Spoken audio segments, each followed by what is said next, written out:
Assalamualaikum and welcome back to my channel. Thank you kepada semua yang telah memberikan sokongan pada channel aku ni, so that channel aku ni boleh berjaya dekat YouTube guys. I really appreciate support. Teruskan lagi sokongan korang. Kisah hari ni berkenaan dengan seorang serial killer, pembunuh berseri yang dikenali dengan pelbagai nama guys. Dan dia juga adalah teramatlah terkenal atas pembunuhannya, iaitu seramai 12 sehingga 24 orang pada tahun 1970-an dan juga 1980-an.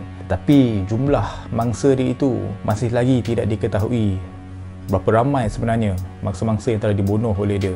Kadang-kadang dia dipanggil sebagai the bikini killer. Bikini killer rare tak rare nama dia. And why dia dipanggil sebagai bikini killer ni adalah untuk beberapa mangsa dia yang masih muda. Secara kebiasaan dia, mangsa-mangsa dia adalah wanita yang berpakaian bikini yang ditemui mati di kolam air pasang di pantai-pantai serata Asia Tenggara. Mungkin time tu diorang tak tahu nak panggil apa kan, so tengok mangsa dia semua bagi bikini, terus bagi nama The Bikini Killer kan. Senang mat bagi nama kan kat serial killer dia. Dahsyat betul lah time tu tetapi ada juga yang mengenali dia sebagai The Serpent. Nama panggilan itu kan yang diperolehi oleh dia adalah sebab dia ni berulang kali terlepas daripada genggaman pihak berkuasa tau. Dan jadi juga berjaya keluar daripada beberapa penjara. Memang licik guys, licik seperti ular mat. So that is why dia ni diberikan nama sebagai The Serpent. Tetapi ada juga yang memanggil dia sebagai Charles Manson Asia. Korang pun tahu kan siapa Charles Manson kan, one of the top serial killer yang pernah wujud tau. So kenapa dia panggil dia Charles Manson kan? Sebab dia telah menipu mangsa dan juga rakan sejenayah dia dengan persahabatan guys. Dan dia ni juga mewujudkan sejenis keluarga penjenayah yang membolehkan jenayah dia itu merentas hampir berbelas buah negara di seluruh Eropah dan juga Asia. Tetapi yang paling jelas lah, siapakah nama sebenarnya pembunuh bersiri ni kan? Nama dia adalah Charles Sobhraj. Dan ini adalah kisah dia. Macam biasa, nama aku Nas, and I am your true crime storyteller. Let's go.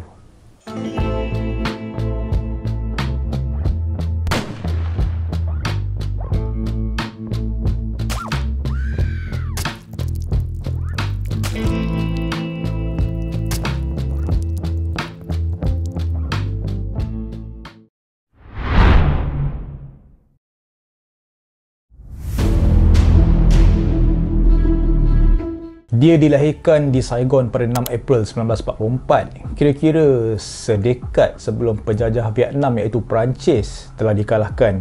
Dan ketika itu, era huru-hara yang ditandai dengan keganasan, pemerintahan barat yang merosot, termasuklah permulaan perpecahan negara itu dengan ketegangan komunis yang menjadi-jadi pada time tu guys. Ketika itu, ia adalah satu fasa yang memang mencabar di negara Vietnam. Bapa dia adalah seorang businessman India dan ibu dia pula adalah seorang pembantu di kedai jahitan dia. Dan apabila ibu bapa dia berpisah beberapa tahun selepas dia dilahirkan, Charles dilaporkan dia terasa macam diabai oleh bapa dia tau. Dan perasaan itu telah menimbulkan sifat-sifat yang gelap dalam hidup dia. Untuk ibu dia pula, ibu dia telah berkahwin dengan seorang pegawai tentera Perancis yang berpindah bersama keluarganya ke negara Perancis. Dan dekat situ, di mana Charles dia telah dihantar ke sekolah berasrama penuh. Dan dia memang benci guys untuk pergi ke sekolah asrama penuh dekat sana. Jadi disebabkan itu, dia telah melarikan diri 2 kali melalui laut sampailah hingga ke benua Afrika. Jauh gila mat. Sampai ke tahap macam tu dia punya benci dekat sekolah dekat Perancis tu, member lari weh.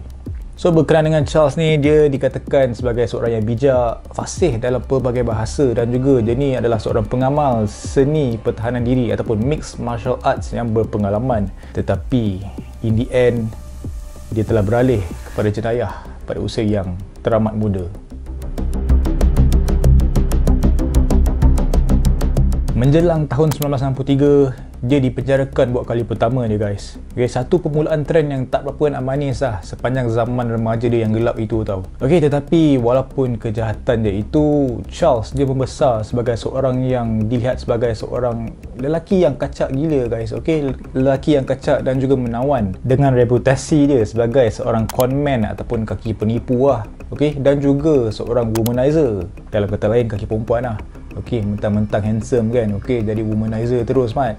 Okey, tetapi apabila daya tarikan dia gagal kan, dia punya kehandsomeman tu gagal untuk buat whatever kerja dia nak buat kan, dia boleh bergantung kepada skill pembohongan dia yang kemudiannya telah membantunya melarikan diri daripada penjara di Afghanistan dan juga Greece. Ada dalam satu kes ni kan, dia meyakinkan adik lelakinya untuk menjalani hukuman penjara dengan menukar identiti dengan dia tau.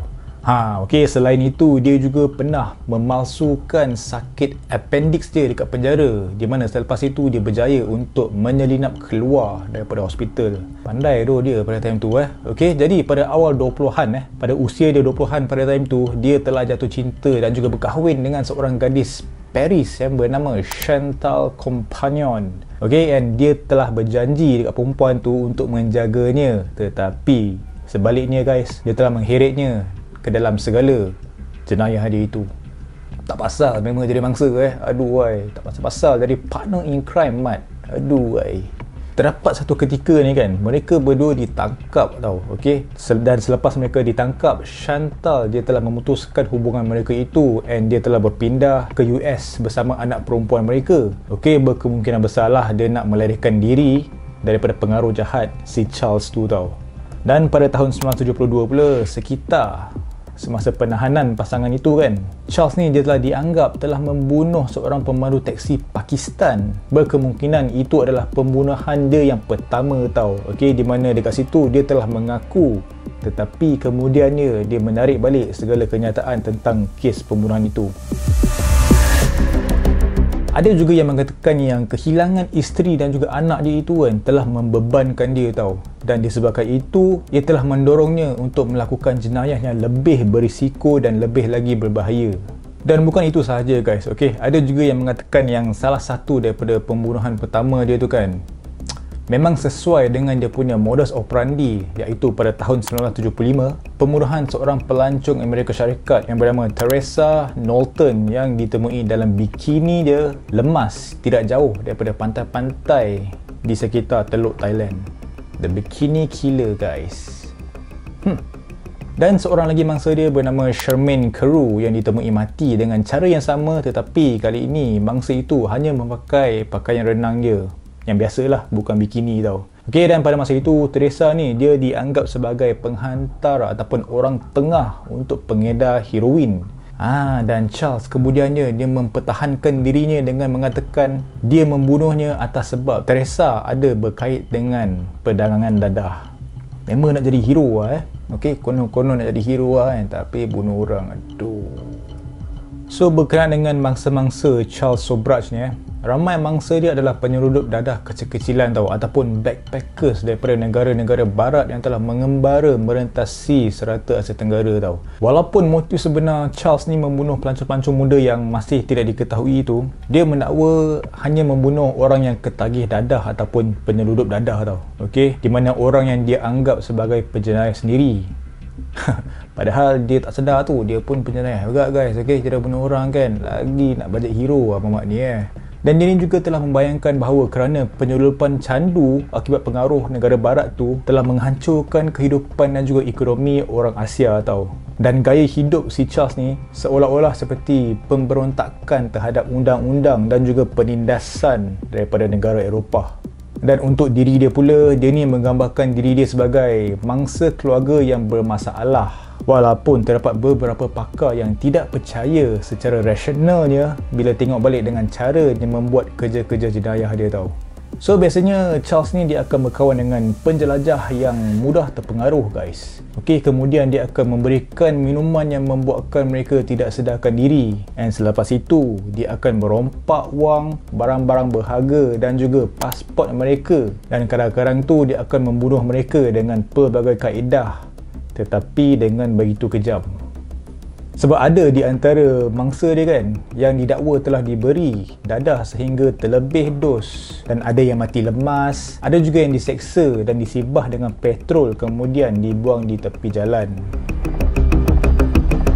So daripada segala ID ataupun pasport yang dicuri kan, yang dicuri oleh Charles ni, dia mempunyai banyak gila identiti palsu yang memudahkan perjalanan antarabangsa dia. Terutamanya pada tahun 1970-an tu, langkah keselamatan sempadan kat sana kan, time tu kurang ketat lah. So that's why dia ni senang terlepas bila nak kena check pasal pasport ni kan. Okay, so sepanjang perjalanan dia, Charles ni dia telah bertemu dengan seorang jururawat muda yang kasukan Kanada Perancis yang bernama Marie-André Leclerc di India, di mana pada time tu dengan serta-merta dia, perempuan itu telah terpikat dengan dia guys. Okey, berkenaan dengan Marie ni pula kan, selepas mereka telah menjalankan hubungan, si Marie ni dia adalah cerita tau. Yalah, biasalah dah berkenal-kenalan semua kan, dah jatuh cinta bagai. Dia kemudian dia ada menulis tentang pertemuan mereka itu tau. Okey, dan apa yang dia tulis ni memang agak misterius dan juga agak fishy tau. Okey, so apa yang ditulis oleh Marie adalah, dia berkata,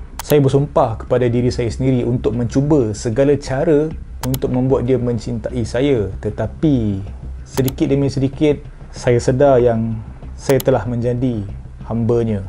So dekat situ boleh nampak lah yang the real Charles Sobhraj ni, okay, macam yang aku cakap tadi lah, yang dia telah berkenal dengan seorang perempuan and end up perempuan tu diheret ke dalam segala jenayah dia kan. Okay, so inilah cerita si Marie-André Leclerc ni. So basically Charles dia telah menggunakan dia sebagai rakan jenayah dia tau. Okay, menggunakan segala kemahiran perubatan dia untuk membantu mangsa dadah dia dan juga meyakinkan mereka telah digigit racun serangga, kemudian memerangkap mereka di dalam apartmen dia. So cerita dia kat sini, bila dia kata yang dia punya mangsa tu kena gigit racun serangga sampai pengsan kan, itu je nak cover sebenarnya. Padahal dia dah bagi dadah sampai overdose kan, sampai pengsan kan, dia nak kencing pula mangsa-mangsa dia tahu. Okay, so selepas dia buat macam tu, dia terus memerangkap mereka di dalam apartmen dia. Jadi segala mangsa-mangsa itu telah menjadi tahanan Charles Sobhraj. Kemudian pasangan itu telah mengembara ke Bangkok pada pertengahan 1970-an, di mana pembunuhannya meningkat dengan anggaran sekurang-kurangnya 6 mangsa pada tahun 1975 sahaja. Dia punya aktiviti pembunuhan tu memang dah semakin menjadi-jadi guys. Jadi di sini jugalah segala keganasannya mula terungkai. Pada tahun 1976, ketika Charles yang berusia 32 tahun tengah rancak melakukan pembunuhannya itu, seorang lelaki yang bernama Herman Nippenberg, seorang diplomat muda yang bekerja di kedutaan Belanda di Bangkok, di mana beliau telah menerima satu surat daripada Belanda. Dia ni dikatakan seorang lelaki yang bertungkus lumus sedang mencari kakak iparnya dan juga teman lelakinya. Mereka adalah pasangan yang bernama Henricus dan juga Cornelia yang sedang mengembara ke seluruh Asia, dan mereka telah menjadi wartawan yang secara kebiasaannya mereka akan menulis surat kepada keluarga mereka 2 kali seminggu sepanjang perjalanan mereka itu. Walau bagaimanapun, tiada siapa yang dengar khabar daripada mereka dalam lebih daripada 6 minggu. So Herman time tu dianggap macam keadaan itu macam agak pelik tau. Okay, tetapi beberapa minggu sebelum itu, terdapat 2 mayat telah ditemui, dan mayat itu telah ditemui hangus sehingga tidak dapat dikenali di tepi jalan raya kira-kira 50 batu daripada utara Bangkok. Pada awal dia, mayat-mayat itu dianggap sebagai kehilangan backpacker Australia tau. Okey, tetapi apabila kes berkenaan dengan mayat itu telah muncul kan, ia telah meninggalkan kemungkinan bahawa mayat itu adalah pasangan Belanda yang hilang tersebut, iaitu mangsa-mangsa yang ada kena-mengena dengan Herman Nippenberg. Jadi selepas itu, Herman ni pun dia telah menemui doktor pergigian Belanda yang berpangkalan di Bangkok tau. Okey, untuk menggunakan rekod pergigian untuk mengenal pasti mayat-mayat tersebut. Dan yang mengecewakan tetapi tidak mengejutkan, memang sepadan rekod pergigian dekat dentist tu dengan mayat-mayat yang telah ditemui itu. Sedih amat. Kesian doh Herman ni. Kemudian pada 3 Mac 1976, Herman juga dia telah pergi ke polis dengan lebih kerap guys. Okey, yang kemudiannya terdapat satu penamaan dikatakan sebagai satu perkara yang paling mengejutkan pernah dilihatnya dalam kerjaya dia tau. Okey, dan penamaan itu telah membuatkan Herman ni lebih semangat untuk membawa pembunuh itu ke muka pengadilan. Dia memang betul-betul nak revenge lah tentang apa yang telah terjadi kepada kakak iparnya dan juga teman lelaki dia. berkenaan dengan mayat keluarga si Herman tu. Mayat tu memang dah rosak teruk gila guys. Okey, jadi pihak-pihak otopsi semua mereka telah menyusun rapi semula mayat itu untuk cuba memahami apa yang berlaku kepada mereka sebelum kematian mereka itu tau. Okey, and dia punya hasil itu kan guys, memang tak dapat dibayangkan tau. Sebab bedah siasat menunjukkan tengkorak dan juga otak wanita itu telah dipukul dengan objek yang berat, dan untuk lelaki itu pula dia telah dicekik. Dan yang paling kesiannya, kedua-dua orang itu masih lagi hidup apabila mereka dibakar. Kemudian Herman juga secara kebetulan dia teringat dia ada terdengar satu cerita yang pelik daripada seorang rakan di kedutaan Belgium tau. Okay, and orang itu adalah seorang pentadbiran muda Belgium yang tahu tentang koleksi pasport yang telah hilang tu tau. Haha, ini dah mula menarik tau berkenaan cerita ni Selepas terdapat seorang peniaga barang kemas Perancis yang bernama Alain Gauthier, dia mendakwa telah menemuinya di apartmen dia di Bangkok tau. Okey, dan dua daripada pasport itu asalnya daripada Belanda. Jadi bila Herman dapat tahu tentang penemuan pasport daripada Belanda tu, dia memaksa dia untuk mendedahkan siapa yang memberikan dia maklumat berkenaan dengan pasport tersebut. Okey, jadi orang itu merupakan seorang wanita Perancis yang bernama Nadine yang tinggal di bangunan yang sama dengan peniaga barang kemas tu tau. Okey, jadi Herman ni dia telah menyoal Nadine yang mula dia rasa takut, yang dia rasa yang mungkin Alain Gauthier telah membunuh individu yang kehilangan pasport mereka itu tau. Basically orang Belanda tu lah. Dan Nadine juga teringat yang dia pernah melihat pasangan Belanda di apartmen dia tau. Okey, so disebabkan itu pihak berkuasa kemudian dia sedar berkemungkinan besar tau bahawa Alain ni dia adalah salah satu daripada banyak nama samaran Charles Sobhraj. Kemudian Nadine dia mengambil bukti tersebut daripada apartmen Alain dan membantu 3 orang tawanannya melarikan diri daripada Bangkok.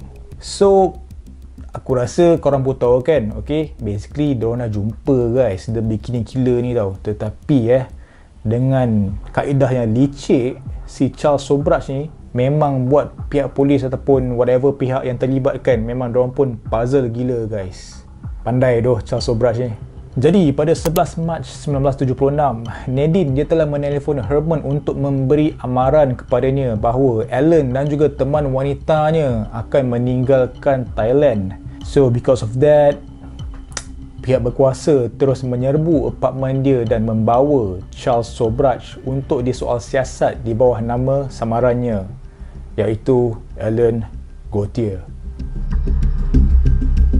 Walau bagaimanapun guys, macam aku cakap, Charles Sobhraj ni dia memang licik guys. Okey, sebab dia telah menggunakan gambarnya dan meletakkan dia ke dalam pasport Amerika Syarikat mangsa-mangsa dia guys. Dan kemudian dia disebabkan itu, dia telah dibebaskan. Dan menjelang pagi keesokan hari dia pula, Charles Sobhraj dan juga Marie sudah lama menghilangkan diri, dan disebabkan itu Herman dia jadi begitu tertekan guys. Okey, tetapi dia bertekad untuk meneruskan pencariannya dengan bertungkus lumus. Memang kau-kau lah dia nak buat kerja tau. Okey, macam orang gila lah basically Herman ni pada time tu Okey, sehingga kan duta Belanda mengarahkan dia untuk bercuti selama 3 minggu.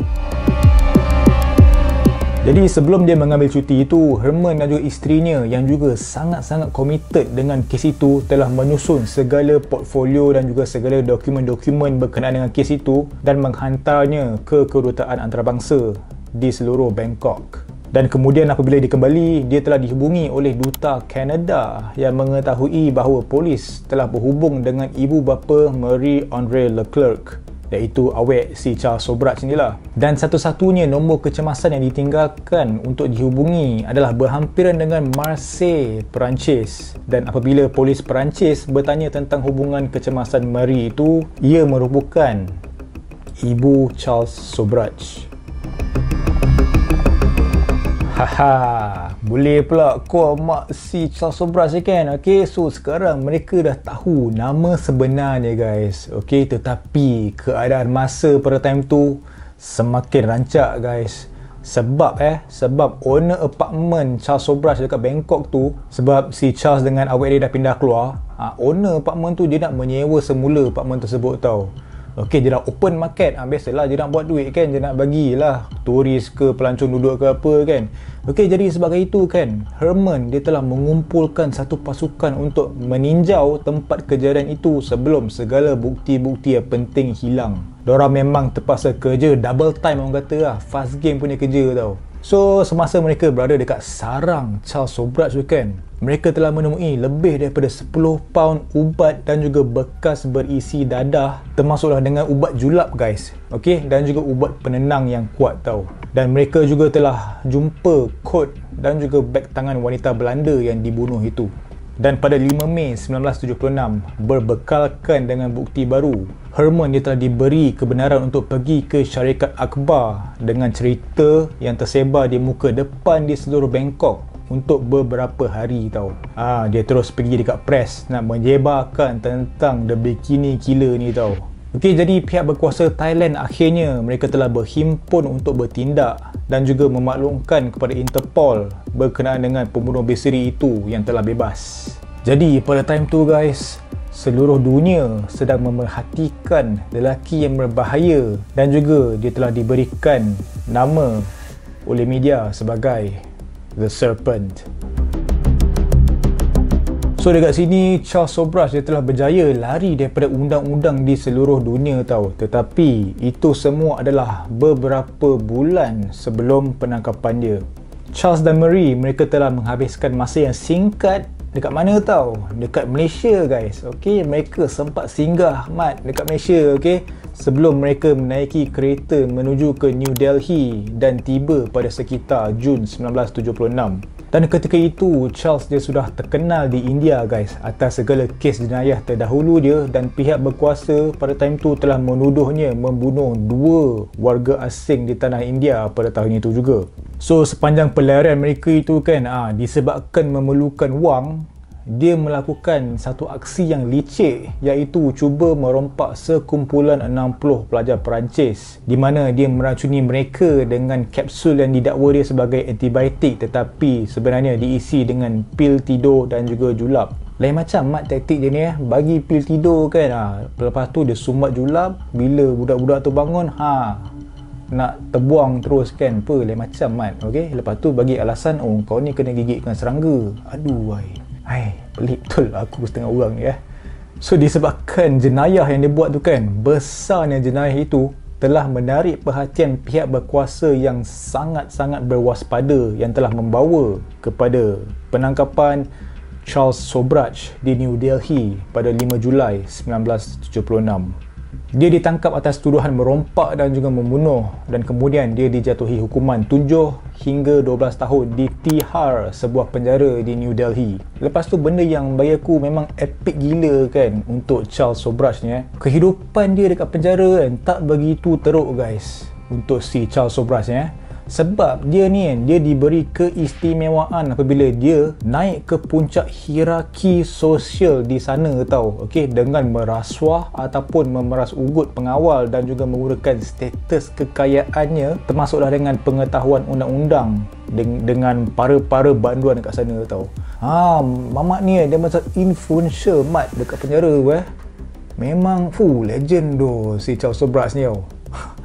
Untuk girlfriend dia pula kan, yang si Marie ni, dia pun dihukum penjara tau. Okey, disebabkan dia terlibat lah dengan segala jenayah itu tau. Okey, and dekat sana dia ni telah disahkan menghidap penyakit kanser ovary yang boleh membawa maut pada tahun 1983, dan kemudiannya dia telah kembali kepada keluarganya di Kanada untuk hari-hari terakhir dia. Dan pada 17 Mac 1986, dengan hanya beberapa minggu sebelum dia dibebaskan, Charles Sobhraj ni dia sempat untuk mengaturkan pelarian dia daripada Tihar dengan memberi pengawal sedatif. Okey, ubat sedatif sampai member tak sedarkan diri tau. Dan sekali lagi, The Serpent itu terlepas. Tetapi kan, berkenaan dengan dia punya pembebasan dan pelarian itu, dia punya langkah itu nampak gaya dia macam agak strategik tau. Okey, sebab beberapa minggu kemudian dia ditangkap ketika dia sedang menghirup bir di resort tepi pantai Goa untuk meraihkan hari jadi dia yang ke-42.